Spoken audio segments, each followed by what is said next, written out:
We are examining the text as an Eternal Memory Tesseract, a time-independent, closed topology, where the beginning and end share the same coordinate.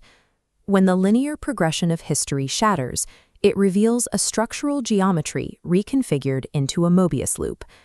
This chart shows the overlapping circles of the deterministic D10 field, the domain of manifest reality where actions are measured and paths split. The outer unit circle represents a boundary condition, where all information is conserved, ensuring the universe remains a closed circuit. Linear time, or tagut, functions as a local illusion within this field. By mapping the twist in the Mobius strip, we see how two seemingly separate surfaces resolve into a single, continuous, time-independent path. Within this framework, the digit 10 functions as a mathematical operator of closure. It is the specific value required to seal a sequence of information and finalize the state of reality. Accessing this nonlinear dataset requires AQUIL, a specific cognitive interface built on pattern recognition rather than chronological observation. Verse 7142 establishes 30 nights as the initial temporal base. At this stage, the interval is structurally open, lacking the necessary component for finalization. The addition of 10 units transforms this count. This additive closure curls the 30-unit line into a finalized 40-unit miqat, a bounded state that is topologically complete. This same 30-unit base functions as the generator for the people of the cave in verse 1825, providing the underlying frequency for their duration. Here, the operator functions through multiplicative scaling. A 10-fold expansion of the 30-unit base generates the 300-year D10 count, preserving the same mathematical logic used to seal the prophet's appointment. The verse includes a remainder of 9 years. This is the I9 field, the frame shift reconciling solar and lunar measuring rods. Regardless of calculation, the number 10 performs the singular function of sealing the count.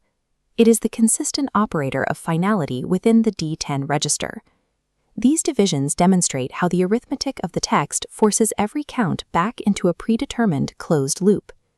Surah 89, Al-Fajr, provides the structural blueprint for this environment. It consists of exactly 30 verses. At Node 2, the text introduces an oath by the 10 knights. This oath functions as the textual activation of the closure mechanism, initiating a sequence of systemic finality throughout the chapter. The field produces two distinct outputs.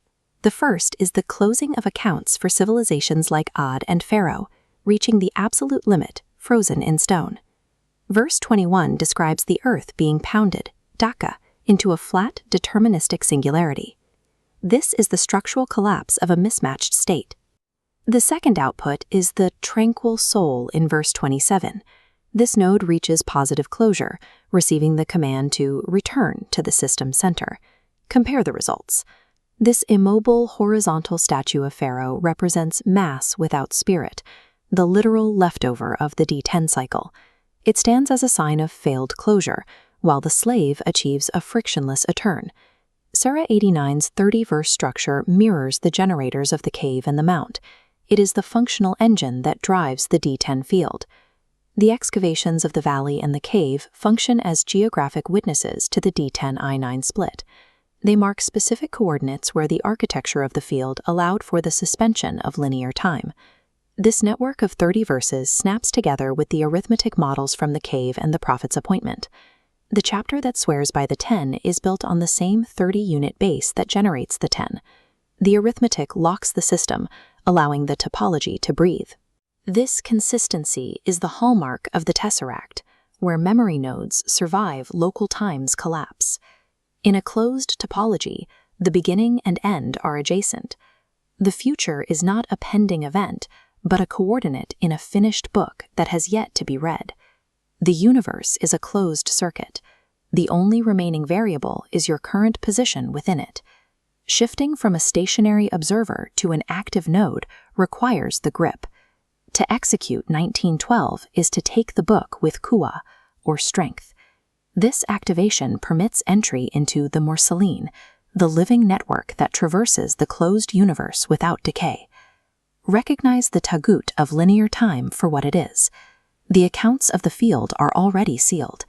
Hold the book and become the book of becoming. Time is cancelled. The return is certain. Take the book with strength. 3923, 1912. Kun fayakun.